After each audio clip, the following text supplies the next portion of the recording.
સાબરમતી નદીના પટમાં ચાલી રહ્યું છે શૂટિંગ અને અપરાધની દુનિયાના ડોનનો પ્રેમ ભંગાણના આરે છે. લતીફને છોડીને જઈ રહી છે તેની પ્રેમિકા અને અંધારી આલમને ધ્રુજાવનારો ડોન મજબૂર બન્યો છે પ્રેમિકા સામે.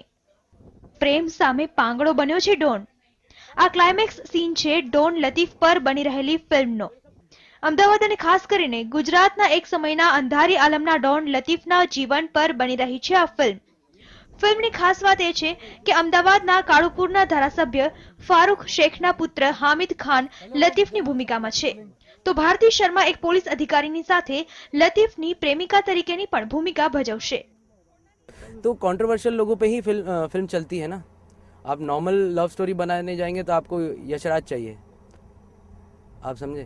लेकिन अगर आप कुछ ऐसा सब्जेक्ट उठाए जो हाईलाइट बनती है, हम तो चाहते हैं कि सब अच्छे से हो जाए और पॉजिटिव कंट्रोवर्सी रहे और आप लोगों का साथ रहेगा तो बहुत अच्छा ही होगा.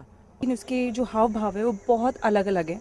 7 वेरिएशंस इसमें इस लड़की का दिखाया है, जिसमें वो एक गर्लफ्रेंड भी है, उसकी माशूका भी है और उसके लिए नए नए रोल प्ले करती है उसकी लाइफ में. हर तरीके से उसकी लाइफ में एक रोल प्ले करेगी एक लड़की क्या हो सकती है एक लड़के की जिंदगी में. આ ફિલ્મમાં લતીફના જીવન સાથે સંકળાયેલા કેટલાક વિવાદોને વણી લેવામાં આવ્યા છે. જો કે ચાંદ બુઝ ગયા ફિલ્મના ડિરેક્ટર શારિક ખાન આ ફિલ્મમાં લતીફ કઈ રીતે પોલિટિકલ સપોર્ટ મળતો હતો તે દર્શાવશે, જે વિવાદનો મુદ્દો બની શકે તેમ છે. जितने भी भाई मतलब इंडिया में आज तक के जितने भी भाई मतलब आए हैं, बने हैं और बनेंगे फिर जाकर इन केस, तो भाई उस वक्त तक नहीं बनता तब तक कि उसको पॉलिटिकल इन्फ्लुएंस या सपोर्ट नहीं होता. तो कहीं ना कहीं जितने भी भाई लोग हैं उनके पीछे पॉलिटिकल या नेताओं का सपोर्ट इनडायरेक्ट रहता ही है.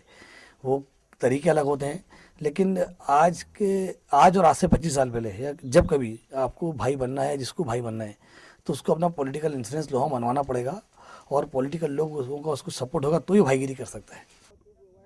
હાલમાં તો ફિલ્મ પ્રાથમિક તબક્કામાં છે. ફિલ્મનું શૂટિંગ થવામાં હજુ 2 મહિના લાગશે, જ્યારે એડિટિંગ થતા અને પડદા ઉપર આવતા 6 મહિનાથી વધુનો સમય લાગશે.